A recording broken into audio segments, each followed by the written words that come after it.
6절로 7절까지의 말씀입니다. 구약성경 18면 창세기 15장 1절로 7절까지의 말씀입니다. 이 말씀을 봉독할 때 살아계신 하나님의 음성을 다 들으실 수 있기를 소원합니다. 이후에 여호와의 말씀이 환상 중에 아브라함에게 임하여 이르시되 아브라함아 두려워하지 말라. 나는 내 방패요 너희 지극히 큰 상급이니라. 아브라함이 이르되 주 여호와여 무엇을 내게 주시려 하시나이까. 나는 자식이 없사오니 나의 상속자는 이 다메섹 사람 엘리에셀이니이다. 아브라함이 또 이르되 주께서 내게 씨를 주지 아니하셨으니 내 집에서 길린 자가 내 상속자가 될 것이니이다. 여호와의 말씀이 그에게 임하여 이르시되 그 사람이 내 상속자가 아니라 내 몸에서 날 자가 내 상속자가 되리라 하시고 그를 이끌고 밖으로 나가 이르시되 하늘을 우러러 무뼈를 셀 수 있나 보라. 또 그에게 이르시되 네 자손이 이와 같으리라. 아브라함이 여호와를 믿으니 여호와께서 이를 그의 의로 여기시고 또 그에게 이르시되 나는 이 땅을 네게 주어 소유를 삼게 하려고 너를 갈대아인의 우르에서 이끌어낸 여호와니라. 아멘. 요즘 세상에서 유리천정을 뚫었다라는 말을 듣게 됩니다. 한 개인의 능력과 자격이 충분함에도 불구하고 성차별이나 인종차별 등의 이유로 직장에서 고위직을 맡지 못하고 이 보이지 않는 장벽, 천정과 같은 그런 것에 부딪히게 되는데 그 장벽을 우리가 유리천정이라고 이야기를 하고 그 유리천정을 뚫고 그 고위직에 올라갔을 때 유리천정을 뚫었다라는 그런 말로 표현을 하게 됩니다. 그간 인류 역사 가운데 유리천정 가운데 가장 두터운 것이 있다면 그것은 아마 흑인과 백인의 인종차별이요. 또 하나가 있다면 남성과 여성의 성차별입니다. 그러니까 역사상 가장 두터운 유리천정이 무엇인가 생각을 해보면 흑인 여성과 백인 남성 간의 아마 그런 차별일 겁니다. 얼마 전에 한 영화를 보았습니다. 정말 여러분들에게도 가족이 함께 볼 만한 영화로 좀 추천하고 싶은 영화입니다. 히든 피겨스라는 제목의 영화로서 그 뜻은 숨겨진 영웅들이라는 그런 의미의 뜻입니다. 실화를 바탕으로 한 영화로서 그 주인공 캐서린 존슨 또 메리 잭슨 도로시 본이라고 하는 이들은 흑인이면서 또 그들은 여성입니다. 그들이 이야기가 펼쳐진 1960년대를 우리가 살펴보게 되면 미국이란 나라에서도 흑인 여성들이 한 100명 중에 2명 정도만 대학에 진학할 만큼 그만큼 흑인 여성들에게는 기회조차 없었고요.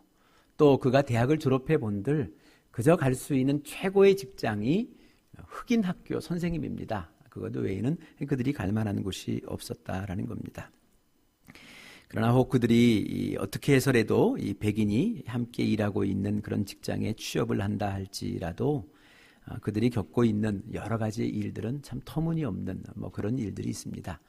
같은 일을 했음에도 불구하고 연봉이 그들에 비하면 아주 낮게 책정이 되어지기도 하고 또 당시에 전용이라는 게 있습니다. 흑인 전용, 식당도 흑인 전용 식당이 따로 있고 화장실도 흑인 전용 화장실이 따로 있습니다. 또 심지어 한 사무실에서 같이 근무하면서도 한 주전자에서 물을 따라 먹을 수가 없습니다. 백인들이 쓰는 것이 있고 흑인들만 쓸 수 있는 것이 따로 구분될 만큼 그런 환경 속에 저들이 살았습니다.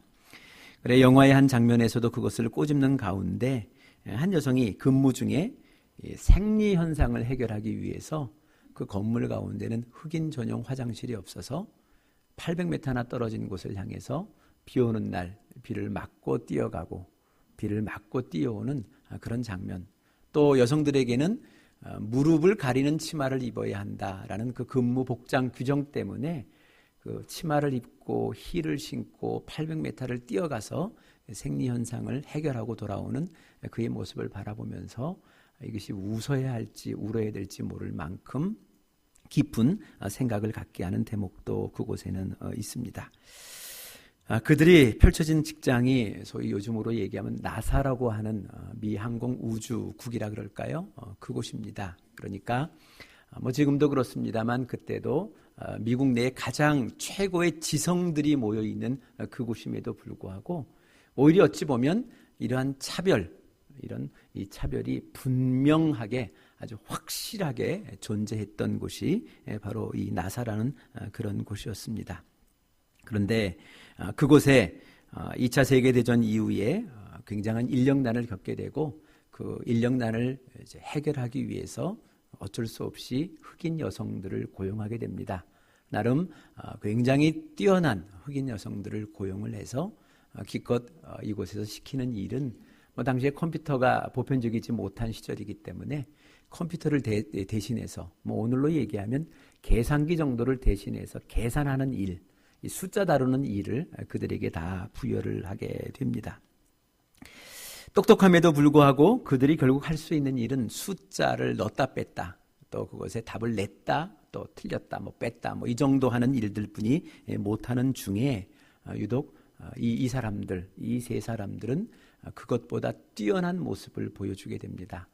수많은, 저도 공학을 전공했습니다만 이 비행선 우주 항공을 항공하기 위해서는 소위 역학이라는 이 아주 중요한 학문이 좀 필요하게 되는데, 역학이라는 것이 결국은 보면 수식을 만드는 겁니다. 합당한 수식을 만들어내고 또 그것으로 인해서 계산해내는 일들이 역학이 하는 일들인데, 이 수식을 만들어내는 소위 방정식을 만들어내는 것에 백인 남성보다 우월하게 아주 뛰어나게 행하는 오늘 이 흑인, 이 주인공, 이 여성의 그것을 바라보면서 그가 결국은 이 나사라고 하는 이 직장에서 비정규직, 계약직에서 정규직으로 올라서게 되고 또 일용직에서 매니저로 필요한 중추적인 인물로 올라서게 되는 그러한 장면들을 우리가 보게 되고, 결국은 당시에 저들이 뒤졌던 미국이 러시아보다 소련보다 뒤졌었는데 먼저 달나라에 유인 우주선을 쏘아 올리는데 이들 3명의 여성들의 역할이 컸다. 그래서 그들이 숨겨진 영웅들이었다. 그런 내용들이 영화 속에는 담겨져 있습니다. 오늘 그 영화를 바라보면서 왠지 제 마음이 참 많이 따뜻해졌습니다. 그리고 함께 나누고 싶었던 여러 가지 것 중에 하나가 바로 이런 겁니다. 소위 유리천정을 깬다는 것, 반드시 투쟁이 필요합니다.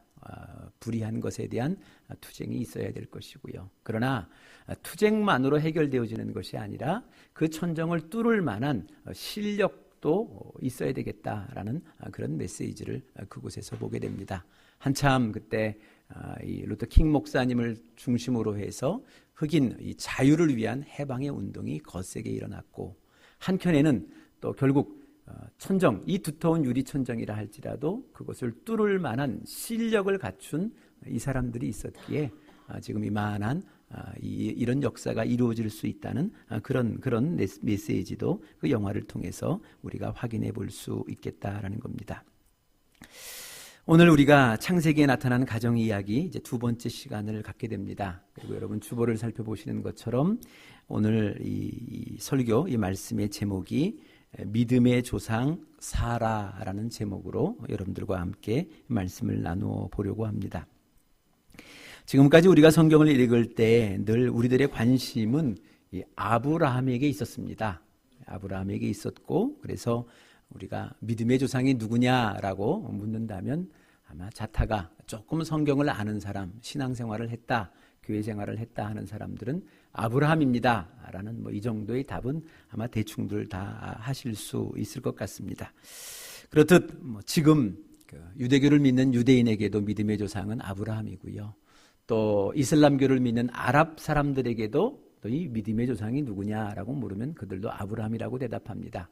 또 우리 기독교인들, 우리들도 믿음의 조상이 누구냐라고 물으면 다 아브라함이라고 대답을 하게 됩니다.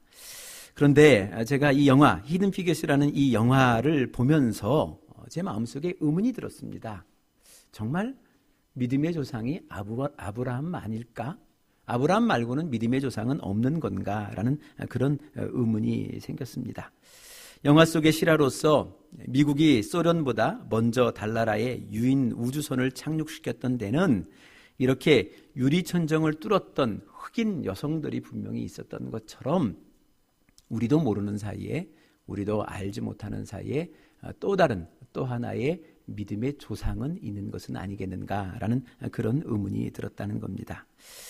그리고 이 말씀을 보니까 정말 있었습니다. 그것은 다름 아닌 그의 아내 사라였다라는 겁니다. 사라가 믿음의 조상이었다라는 겁니다.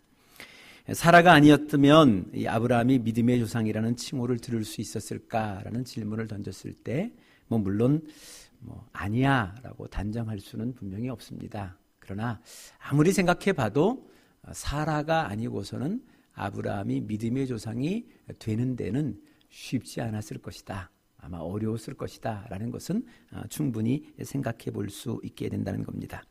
그래 오늘 그 이유를 여러분들과 함께 좀 말씀 속에서 같이 좀 나누어 보려고 합니다. 오늘 본문 6절에 보시면 뭐라고 되어 있냐 하면요, 그 아브라함이 여호와를 믿으니 여호와께서 이를 그의 의로 여기시고 라는 이 대목이 나옵니다. 그러니까 하나님께서 아브라함의 무언가를 보고 그것을 그의 의로 여기십니다. 의로 여기시는 그런 말씀이 대목이 나오는데, 하나님이 어떤 믿음을 그의 의로 여기셨을까 한번 생각해 보면 그것은 그저 그가 가지고 있었던 관념적인 믿음, 마음속에 나는 믿습니다라는 그런 믿음이 아니라 내 마음속에 있는 이 믿음이 세상 속으로 밖으로 보여진, 확증되어진, 드러난 사건을 하나님이 믿음의 사건으로 보셨고 그것을 그의 의로 여기셨다라는 그런 말씀을 우리가 생각해 볼 수 있는 겁니다. 이 말씀을 신약에 가서 어떻게 해석하는가 하면 야고보서 2장 23절에서, 야고보서는 예수님의 동생, 바로 밑에 동생 야고보가 기록한 말씀입니다. 예수님의 동생 야고보가 이 말씀을 인용을 하면서, 그러면서 그가 우리들에게 전해주고 있는 메시지는 단순합니다. 믿음이라는 것은 그저 마음속으로 믿습니다. 믿습니다를 100번, 1000번, 골백번 반복하여 고백하는 것이 아니고 네 마음속에 있는 그 믿음이 세상 밖으로 드러내 보여주는 사건이 있을 때 그것이 너희가 믿는다라고 얘기할 수 있고 그것이 너의 의야라고 그렇게 인정받을 수 있다는, 소위 행함이 없는 믿음은 죽은 믿음이다라고까지 심각하게 이야기할 만큼 그렇게 행함의 믿음을 야고보 이 선생님은 우리에게 말씀해 주고 계신다라는 겁니다. 그러면 그가 믿음이라 조상이라고 불릴 만큼 하나님으로부터 사람으로부터 인정받게 되는 이 아브라함의 믿음의 사건이 무엇일까? 그것을 한번 창세기에서 살펴보면 여러 가지가 있습니다. 여러 가지가 있습니다만 크게 아주 중요한 3개의 사건이 있습니다. 이 사건을 보면 정말 아브라함의 믿음이 정말 대단하구나. 이거를 우리가 충분히 이렇게 납득할 수 있는 겁니다. 이해할 수 있는 사건이 3가지가 있습니다. 먼저는 창세기 12장에 너는 너의 고향과 친척과 아비집을 떠나서 내가 내게 보여주실 땅으로 가라라는 하나님의 말씀에 이 아브라함이 예하고 순종한 그런 사건이 있습니다. 또 두 번째는 21장에, 창세기 21장에 나오는 아브라함의 나이 100세에 아들 이삭을 얻었다는 대목이 있습니다. 이것도 굉장한 믿음의 사건입니다. 또 세 번째는 그 다음 장 22장에 이 아브라함이 이 100세에 어렵게 얻은 아들 이 이삭을 내게 바쳐라, 제물로 바쳐라, 제사의 제물로 바쳐라 라는 하나님의 그 말씀에 예하고 순종해서 그를 이끌고 모리아산으로 올라간 사건, 바로 이 사건이 22장에는 기록이 되어져 있습니다. 그러니까 이 세 개의 사건을 보면 아브라함이 하나님을 믿었다, 마음으로 믿었다, 관념적으로 믿었다라는 것이 아니고 그 믿음이 사건을 통하여 우리들이 듣기에도, 우리들이 이해하기에도 그는 정말 믿음의 사람이야 라고 이해시킬 만한 드러난 사건이 있었고 그 사건을 보시고 하나님께서는 그것을 그의 의로 여기셨다, 믿음을 그의 의로 여기셨다라고 그렇게 평가를 해 주셨다라는 그런 말씀입니다. 그러면 오늘 이 시간 여러분하고 저하고는요, 오늘 이 세 가지의 사건을 그저 아브라함의 관점에서 그의 시각에서만이 아니고 그의 아내였던 사라의 시각에서 그 관점에서 이 같은 사건을 한번 쳐다봐 보았으면 좋겠습니다. 먼저는 12장에 너는 너의 고향과 친척과 아비집을 떠나서 내가 내게 보여줄 땅으로 가라라는 이 하나님의 말씀에 아브라함이 예하고 짐 싸서 떠났다는 사건입니다. 근데 이 사건을 여러분 이 부인 사라의 입장에서 보면 참 업처구니 없는 일입니다. 여러분 한번 생각해 보셨으면 좋겠습니다. 아브라함은요 직접 들었습니다.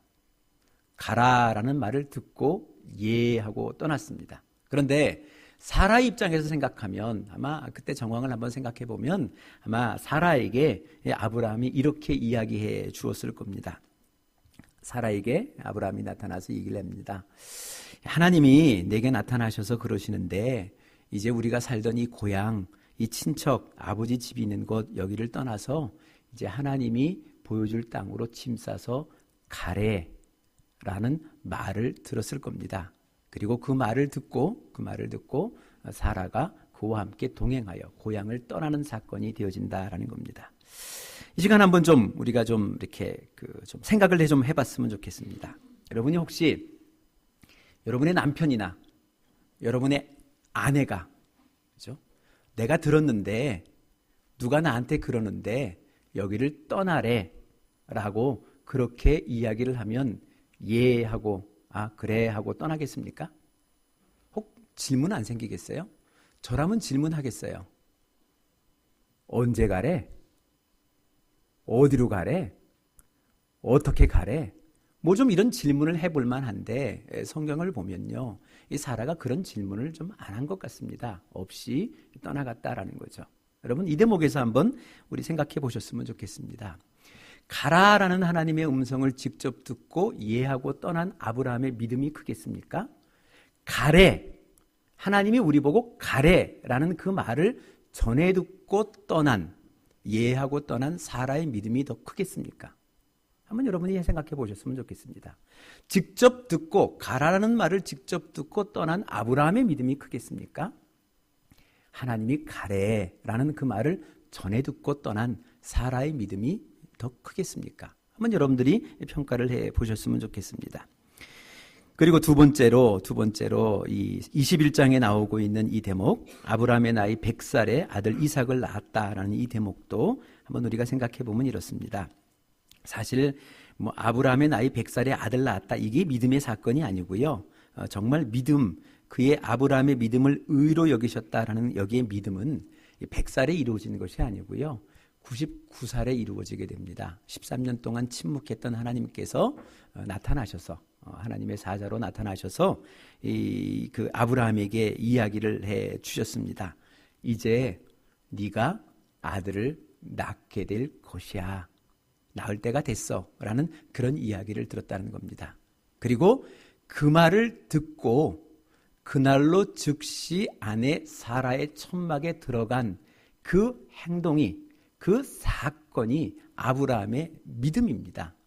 그러니까 아브라함이 믿었다라는 것은 하나님의 말씀을 믿었다, 마음으로 믿었다, 관념적으로 믿었다는 것이 아니라 이제 너 아들을 낳을 거야. 이게 하나님의 말씀이야. 라고 믿는다는 것은 그 말을 듣고 그날로 즉시, 그죠? 아내 사라의 천막으로 들어간 그 사건, 그 행동이 아브라함의 믿음이고 그것을 하나님이 의로 여기셨다. 이 말씀입니다. 한번 이 대목에서 한번 생각해 보셨으면 좋겠습니다. 하나님이 인정한 믿음은 이런 겁니다. 99살의 할아버지에게 나타나셔서 너 이제 아들 갖게 될 거야. 이 말을 듣고 99살 할아버지가 아내 천막으로 들어가 동침을 하는 겁니다. 이게 믿음입니다. 그러면 이것을 사라 입장에서 생각해 보셨으면 좋겠습니다. 사라의 나이가 그때 89세입니다. 89세 이 할머니에게 그죠? 이 남편이 동침하러 들어오는 그의 남편과 함께 동침하는 것, 아들을 낳을 것이라는 이 말씀 속에 동침하는 그 할머니의 그 믿음이 작겠습니까? 크겠습니까? 한번 이것도 여러분들이 한번 생각해 보셨으면 좋겠습니다. 행여 우리는 99살의 할아버지가 오늘로 아들을 갖게 될 거야 라는 말을 듣고 그의 아내 천막으로 들어가는 그 믿음은 인정하고, 또 그러나 89살인 할머님에도 불구하고 네가 아들을 낳게 될 것이야라는 그 말을 듣고 남편의 동침을 허락한 사라, 이 사라의 믿음을 우리가 무시한다면, 그것을 없다라고 이야기한다면 우리는 성경을 잘못 보고 잘못 읽고 있다라는 그런 말씀입니다. 그러니까 99세의 할아버지가 보인 그 믿음과 89세의 할머니가 보인 그 믿음은 적어도 동등한 믿음인 것이지, 그것이 부족하거나 그에게 믿음이 없었다라고 이야기할 수는 분명히 없었을 것이다라는 겁니다. 마지막으로 그 유명한 22장에 이 100세에 얻은, 진짜 천신만고 끝에 얻은 이 아들 이삭을 제물로 바치러 이 모리아산으로 가는 아브라함의 이 믿음의 장면입니다. 이 대목은요, 저는 아직도 묵상하고 아직도 생각합니다만 정말 이만한 믿음, 이것을 볼 수 있을까 싶습니다. 솔직히 저라면요, 저는 못합니다. 분명히 그랬을 겁니다. 아니, 그럽니다. 틀림없이 그럴 겁니다. 그래서 저는 믿음의 조상이 못 되는지도 모르겠습니다만, 저는 그만한 믿음, 저는 자신 없습니다. 아니, 저에게는 그런 믿음 없다라는 거죠. 생각해 보면 그렇습니다. 그러나 오늘 그 대단한 아브라함의 믿음을 우리가 보고 있습니다만, 그러나 이 똑같은 사건을 그 아내 사례의 입장에서 보면요, 이건 더욱더 기막힌 사건입니다. 한번 좀 생각해 보셨으면 좋겠습니다. 좀 더 솔직하게 얘기해 볼까요? 생각해 보셨으면 좋겠어요. 오늘 이 사실, 이 아브라함에게는요, 세컨 카드가 있습니다. 그 얘기는 아들이 또 하나 있잖아요. 이스마엘이라는 아들이 또 있어요. 그렇지 않겠습니까? 그러니까 설령 오늘 하나님의 말씀 속에 내가 믿고 의지하여 그를 제물로 바쳐 그를 잃었다 할지라도 그에게는 다른 아들이 있습니다. 부자지간으로서 그 아들과 정을 나눌 또 다른 아들이 있었다는 거예요. 그러나 이 똑같은 사건을 사라 입장 속에서 바라보면 다른 각도가 됩니다.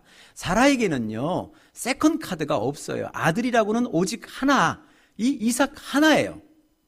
평생을 이 이삭 하나를 바라보며 살았고요. 앞으로도 이삭 하나를 바라보며 살아갈 사람인데, 그 이삭이, 그죠? 하나님 앞에 제물로 바쳐지라는 그 말씀 속에 그가, 그죠? 순종하며 그를 보냈다. 이 대목이 여러분 한번 생각해 보셨으면 좋겠어요. 아브라함의 믿음이 큰 겁니까? 사라의 믿음이 큰 겁니까? 어느 믿음이 우리가 크다라고 우리가 합리적인 이성과 지성을 가지고 판단해 볼 수 있겠습니까? 그러나 또 생각해 보면 그런 질문은 던질 수 있어요. 아마 아브라함이 이 기가 막힌 이 소리는 설마 그 아내 사라에게 이야기하지 않고 그냥 새벽녘에 이삭만 데리고 모리아산으로 갔을 것이다 라고 그렇게 유추하고 해석해 볼 수도 있습니다. 그런데 여러분들이 한번 이번 주에 시간을 내셔서요, 창세기 12장부터 이 아브라함의 사건이 나타나는 20몇 장까지 얼마 안 됩니다. 앉아서 읽으면 한 20분, 30분 정도면 다 읽을 수 있습니다. 다 읽을 수 있는 이 사건을요, 한번 쭉 그대로 한번 읽어보셨으면 좋겠습니다. 읽어보시면요, 뭘 느낄 수 있냐면 이 아브라함이라는 사람이 그 아내 사라와 어떤 관계를 맺고 있는지, 또 아내 사라를 이 아브라함이 어떻게 믿고 의지하고 있는지, 또 어떤 삶의 소통을 하고 있는지, 두 부부가 소통을 하고 있는지를 우리는 대본에 알 수 있습니다. 그것을 우리가 알면요, 이 중요한 사건을 두고 아브라함이 침묵을 지켰다? 저는 그거 이해할 수 없습니다. 분명코 아마 어떤 형태로든지 하나님의 이 메시지를 전했을 것이고, 사라의 행동도 아마 그에게 의당히 따랐을 것이다 라고 저는 생각을 합니다. 그러나 여기에 대해서도 여러분들이 꼭 이견을 보일 수 있습니다. 성경을 보면서 꼭 저 같은 생각을 가질 이유는 없습니다. 여러분들의 생각을 가질 수도 있으니까요. 있습니다만, 그러나 혹 그렇다 할지라도 아주 좀 결정적인 대목이 있습니다. 그 결정적인 대목은 뭐냐면, 하나님이 아브라함의 믿음도 인정하셨지만 사라의 믿음도 인정하셨다라는 겁니다. 똑같이. 이건 창세기 17장을 여러분들이 보시게 되면 하나님께서 이제 아들을 낳을 것이다 라는 수태고지를 이 아브라함에게 하게 되면서 그날 이 아브라함을 향해서 하신 일이 하나가 더 있습니다. 그 일이 뭐냐 하면 그 이름을 고쳐주십니다. 원래 그 이름이 우리 한글로 얘기하면 아브람 3글자거든요. 근데 이 세 글자를 아브라함 네 글자로 바꿔주십니다. 이 한글로 얘기하는 겁니다. 네 글자로 바꿔주세요. 이 말은 어떤 의미냐 하면요. 아브람은요, 단수형이에요. 단수.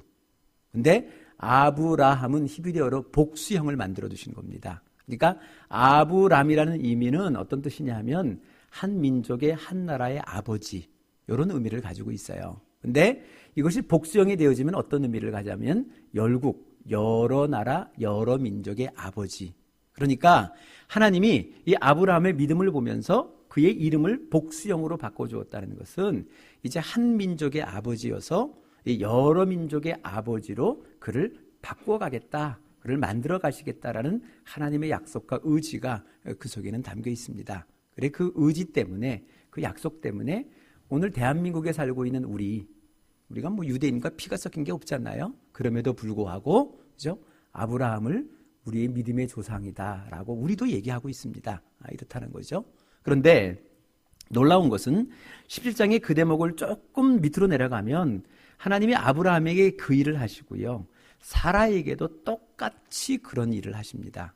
본래 사라의 이름이 사레였어요. 사레. 그 사레를 아를 넣어서 사라로 바꿔주십니다. 이것도 똑같이 아브라함을 아브라함으로, 단수를 복수로 바꿔준 것처럼 사레라고 하는 단수를 사라라고 하는 이 복수로 바꿔주십니다. 그러니까 한 민족의 아버지를 여러 나라의 아버지로 만드시는 것처럼 한 민족의 어머니 정도를 여러 나라의 어머니로 바꾸시겠다, 그렇게 만들어 가시겠다라는 하나님의 의지와 하나님의 약속이 이 이름 속에, 하나님이 하신 일 속에 담겨 있다라는 겁니다. 그러니까 모름지기 아브라함의 믿음만을 인정한 것이 아니라 그 안에 사라의 믿음도 인정하였기에 그로 하여금 열국의 믿음의 어머니로서, 믿음의 조상으로서 그를 인정해 주시겠다라는 것을 하나님께서 직접 말씀을 통해서 우리에게 공포를 해 주셨다라는 겁니다. 그래서 이와 같은 이야기, 이게 뭐 제 얘기일 것 같지만 여러분 이와 같은 이야기를 확인해 주듯이 신약 성경 히브리서 11장이 여러분 유명한 이제 믿음의 장이라고 이제 별명을 우리가 붙이는데, 히브리서 11장을 쭉 읽어보면 그간의 믿음의 사람들에 대해서 쭉 설명을 해줍니다. 어떤 사람 믿음의 사람을 쭉 설명해 주면서 아브라함의 믿음의 사람을 설명을 해주고요, 그 바로 못에 이어서 이 사라라는 믿음의 사람에 대한 설명을 이 히브리서 11장 11절에 하나님이 말씀을 해주십니다. 그 대목을 제가 여러분들께 세번역 성경으로 한번 읽어드릴 테니까 한번 좀 들어보셨으면 좋겠습니다. 히브리서 11장 좀 이해하기도 쉬워요. 11장 11절입니다. 믿음으로 사라는 나이가 지나서 수태할 수 없는 몸이었는데도 임신한 능력을 얻었습니다. 그가 약속하신 분을 신실한 분으로 생각했기 때문입니다. 믿음으로 사라는 이 얘기합니다. 그리고 그가 약속하신 분을 신실한 분으로 생각했기, 믿었기 때문입니다. 라고 히브리서를 통해서 하나님이 다시금 확인시켜 주고 계신다라는 겁니다. 그러니까 아브라함의 믿음이 대단한 것입니다. 그는 정말 믿음의 조상입니다. 그러나 그 믿음 못지않게 그 안에 사라의 믿음도 우리에게 믿음의 조상다울 만한, 믿음의 조상으로서의 믿음이 그에게 있었다. 그것을 분명히 우리에게 말씀을 통해서 가르쳐 주고 계신다라는 겁니다. 이제 여러분들과 함께 이제 말씀을 좀 맞춰보려고 합니다. 여러분 생각해 보면 그렇습니다. 이 아브라함이라는 사람이요, 믿음의 조상이 될 수 있었던 것은 그의 아내 사라 역시도 믿음의 조상이었기 때문에 그렇습니다. 분명코 그렇다라는 거죠. 그러니까 다르게 이야기한다면 어진 왕이 되기 위해서는 어진 왕비가 있어야 한다라는 겁니다. 또 우리가 생각한다면 행복한 남편이 되기 위해서는 행복한 아내가 있어야 한다라는 겁니다. 또 행복한 아내가 되기 위해서는 행복한 남편이 있어야 한다. 그래야만 그 속에서 참다운 행복이 이루어질 수 있다라는 대목을 우리가 생각해야 한다라는 겁니다. 우리가 지난주 말씀에 이어서 다시 한번 이 말씀을 좀 전개해 보셨으면 좋겠습니다. 지난주에 우리 결혼이라는 것은 부족한 사람들이 그 부족함을 채우기 위하여 주신 하나님의 제도가 아니라 혼자서도 살 수 있어요. 그러나 하나님께서 그에게 더 큰 사랑을 주시기 위해 더 큰 선물로 사랑의 보너스로 주신 것이 결혼이다라는 말씀을 드렸습니다. 그래 그 결혼을 선물을 선물답게 우리가 누리기 위하여서는 가야 한다. 가서 그에게 돕는 배필이 돼 주어야 한다라는 말씀을 우리가 같이 나누었습니다. 오늘 그 본문의 말씀을 같이 또 이어보셨으면 좋겠습니다. 오늘 누군가의 행복을 위하여 내가 행복한 사람이 되어 그에게 나아가지 아니한다면 결코 그를 행복한 사람으로 만들 수 없고, 또 그가 행복하지 못하다면 그와 함께 거하고 있는 나 또한 행복할 수 없다는 그런 사실을 분명히 이 말씀이 우리에게 가르쳐 주고 있는 겁니다. 그래, 오늘도 우리가 이 마음을 가지고 우리가 함께 더불어 살았으면 좋겠습니다.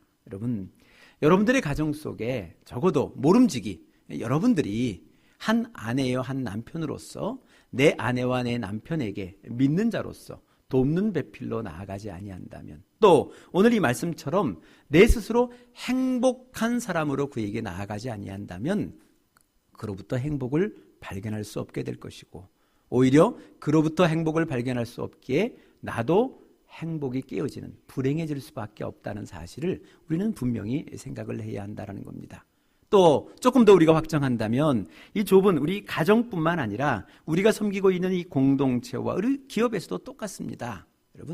여러분이 섬기고 있는 그 사람이 행복하지 아니하고서는, 그를 행복하게 만들어주지 않고서는요, 그를 성공시켜주지 않고서는요, 결코 내가 성공할 수 없습니다. 내가 행복할 수가 없다는 겁니다. 그래, 하나님께서는 우리로 하여금 그의 성공을 위하여, 그의 행복을 위하여 파송하셨지만 결국 그의 성공과 그의 행복을 통하여 내 스스로에게 행복을 주시기를 원하시는, 복을 주시기를 원하시는 하나님의 마음이 그 속에 담겨 있다라는 겁니다. 그래, 오늘도 이 말씀을 가지고서 한번 여러분들이 기억하고 생각하고 기도하면서 한번 이 세상을 향해서 나가보셨으면 좋겠습니다. 누군가에게 나는 행복을 전해주는 사람인가? 그로 하여금 성공시키는 사람인가? 그로 하여금 이 반듯한 은혜를 누리도록 도와주는 사람인가? 그가 그 도움을 받아 행복해질 때 바로 그 행복이 나의 행복이 되어줄 수 있다는 사실을 우리가 기억하면서, 아브라함의 믿음이 사라의 믿음을 통하여, 사라의 믿음이 아브라함의 믿음을 통하여 똑같이 하나님 앞에 인정받았음을 우리가 기억하면서 우리가 함께 이 세상을 살아갈 수 있기를 소원합니다. 기도하시겠습니다. 하나님, 언젠가부터 우리는 기대하고 바라는 바가 많습니다. 네가 변하면 나도 변할 것이고 네가 잘하면 나도 잘할 것이다 라는 생각 속에 살아갑니다만, 하나님 다시금 하나님의 의지를 확인하게 하여 주옵소서. 네가 잘하면 내가 잘하는 것이 아니라 내가 잘하니까 너도 잘하더라. 내가 행복하니까 너도 행복하더라. 그가 행복하고서야 내가 행복해질 수 있다라는 이 하나님의 단순한, 이 창세기로부터 이 마지막 성경에 이르기까지 계속 말씀하시는 이 하나님의 나라의 이 생각, 이 철학, 하나님 이것을 우리가 배우고 익혀서 이 세상을 조금 더 행복하게 만들고, 또 그래 내가 그 행복을 누려나갈 수 있는 그런 복된 사람, 복의 근원의 사람, 하나님의 행복한 사람으로 세상을 살아갈 수 있도록 하나님 우리의 인생을 복주시고 또 보호해 주시고, 이 세상을 바꿀 만한, 또 유리천장과 같은 이 두터운 세상을 바꿀 만한, 깨트려버릴 만한 그런 믿음도, 그런 실력도, 그런 마음도 우리가 가질 수 있도록 하나님 도와주시옵소서. 모든 것을 하나님 앞에 위탁하옵고 예수 그리스도 이름으로 기도드리옵나이다. 아멘. 우리 찬송가